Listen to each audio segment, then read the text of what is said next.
All right, let's jump into the first story. This is the news. So Donald Trump is not going to be debating the rest of the Republican candidates. And we got news that Trump will reportedly do a sit-down interview with Tucker Carlson on the day of the GOP debate on Fox News. Former President Trump will reportedly sit down with Tucker, the first debate of the Republican primary scheduled to take place on Wednesday in Milwaukee. Who is that?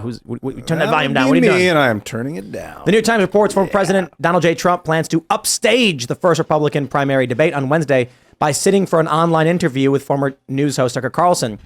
I'm imagining they're going to publish it at Tucker's normal time, which will absolutely compete with the GOP debate. And then who's going to want to watch the GOP debate? Nobody. Oh, that's true. I can't imagine that anyone watching the GOP debate over Donald Trump with Tucker Carlson. Is it going to be Vivek and Ron? And some other people, as like, who else is running? Tim Scott? Mike Pence. Mike Pence is going to be there? Nikki Haley. Oh, I'll watch it for Vivek. I'm excited yes. to see Machine him. Gun Haley. But what I heard a lot of comments, people were saying online that Vivek is going to be like Tulsi Gabbard to Ron DeSantis as Kamala. Like Vivek is too good at this. It'll be, I mean, maybe, Well, but it's also- not, he's it also doesn't matter this- because it's not going to be as much fun because, like, no matter how bad DeSantis is, he's not as terrible as Kamala Harris. Like, that was an absolutely beautiful takedown of Kamala But Harris. you know, and again, it is not fair to compare Ron DeSantis to Kamala Harris because Kamala Harris is like at the bottom of the barrel, like Gollum from Lord of the Rings. 1%. And you know, Ron's actually done a good job in Florida to varying degrees of argument. I would disagree. Well, that's why I say at least there's an argument. Kamala Harris, I don't think has support from literally anybody, not even Democrats. Do you think there's a better governor than him? Yeah, look, I think that Florida has always had pretty good governors, right? It's pretty much a red state. It's not necessarily red in terms of our political makeup, but in terms of the governors that we've had over the last few years, yeah, we have had Republican governors. But really, Florida is the largest swing state in the nation, and I wouldn't necessarily say that it is a pure red state. What happened is that during COVID, you had a large influx of people from New York and New Jersey and California moving into Florida because they wanted, right, to escape the lockdowns, because they thought that Florida was going to be more free and open than places like New York and New Jersey. And while it's true that our restrictions and our lockdowns were not as draconian, at one point in time they were, and they did lock down parts of Florida, and there were lockdown orders and masking orders, and Ron DeSantis did advocate for the vaccine. And so then what happened is a lot of those people that moved, well, those are going to be conservatives for the most part, right, who moved to a state to escape leftist policies. Well, they registered to vote, and then the Republican registration rate surpassed the Democrat registration rate. But the actual makeup of Florida is not majority Republican. And so this is like one of those misconceptions that we were talking about this morning, because I really feel like they've been trying to position Ron DeSantis as a Manchurian candidate, and they're trying to push this narrative that he's the only successful governor in the country because they needed somebody that could challenge Donald Trump. But Laura's correct. We talked about this when DeSantis won. The narrative they're putting out is that he's such a good governor, he converted all of these people to the Republican Party. But look at Miami-Dade. It is true. I do believe that many people probably said, you know what, I'm going to vote for, I used to be a Democrat, now I'll vote for Ron. But we know we had mass migration into Florida. It was the number one destination. That may be to Ron DeSantis' credit for whatever reason, but it's conservatives who moved in and were already going to vote conservative that gave him the massive 20% margin. I want to give him credit because he attracted conservatives to Florida. But I also want to make sure we give decent credit to the Democrats for being so awful. They drove people out of their states into Florida. Like the way Ron handled COVID, the lockdowns, it eventually he got to the point where he was like, we're done. We're not doing this anymore. And he spoke up for a lot of people in the United States that were on a downward spiral towards lockdown or shutdown. But the thing is that he spoke up about it, right? He went on Fox News, and we talked about this morning. He would go on Fox News and talk about the free state of Florida. And one thing that I would say that Ron DeSantis' greatest accomplishment is that he has a wonderful PR team, right? He has a great PR team that is not the people that work for him. I'm saying the PR team that's been able to manufacture this image, this facade, right? That he is somehow Trump without the baggage. I'm not saying that the people, right, who work for him are good. No, hold on.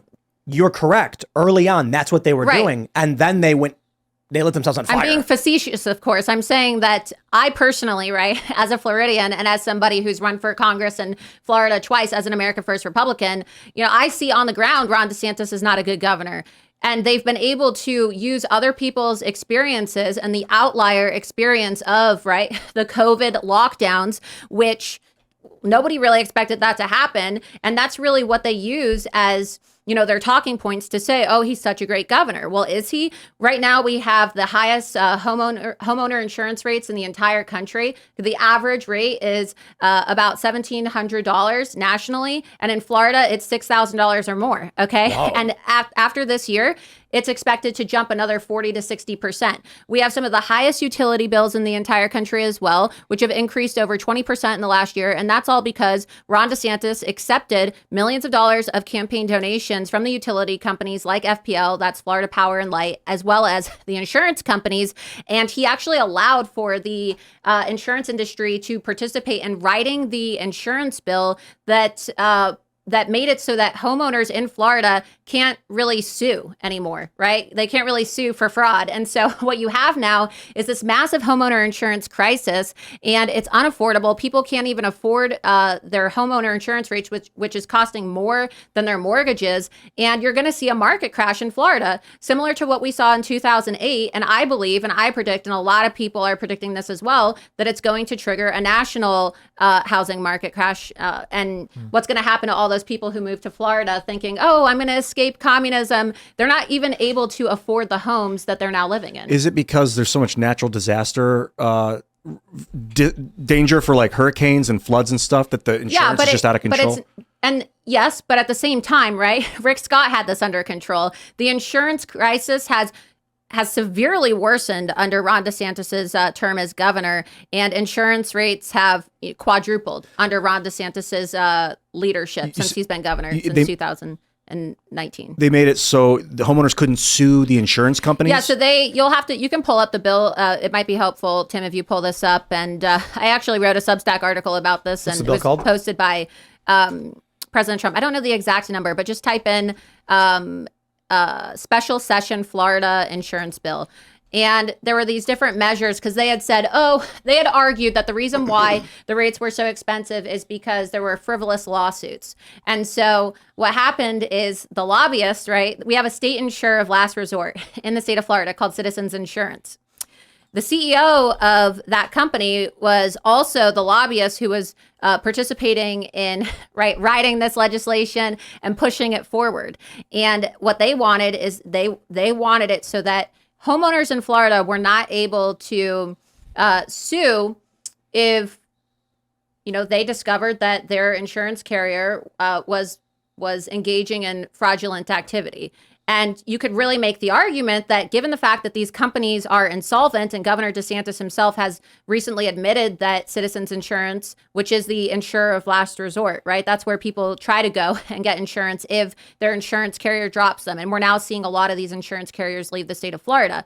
Well, they're insolvent. How are they able to pay out claims? What's the point of people paying, right, their insurance premiums if these companies are not even going to be able to fulfill their claims? So you could make the argument that that's a fraudulent business practice. And we see this now in the aftermath of Hurricane Ian from the hurricane last year.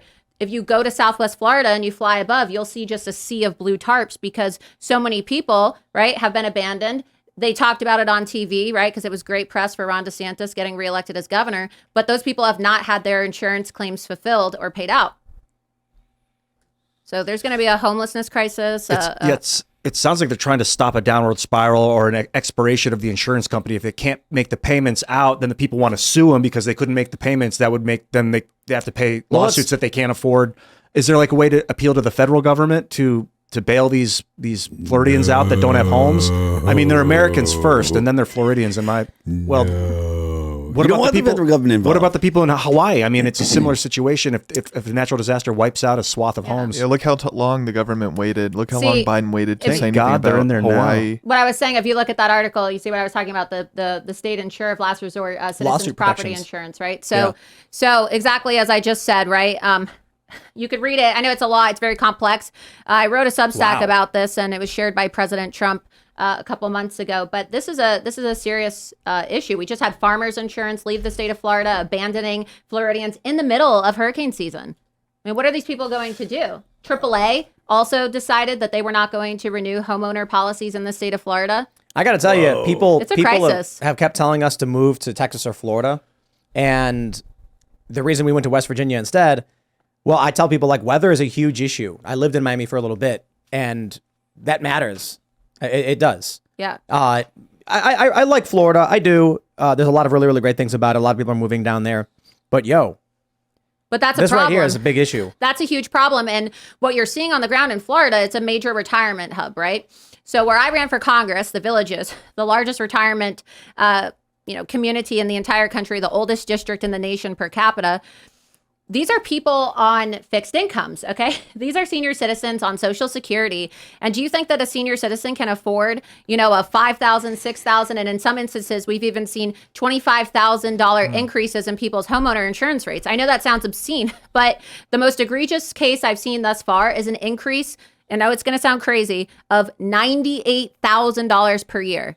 An additional $98,000 per year on insurance. That is what's happening as a result of this insurance crisis in the state of Florida. So while all these rich, people from the East Coast are moving to Florida, all these seniors are basically having to move out of Florida because they can't afford it anymore. Thanks for watching this clip from the Timcast IRL podcast. Hang out with us live Monday through Friday at 8 p.m. and become a member over at timcast.com for uncensored, members-only shows exclusive.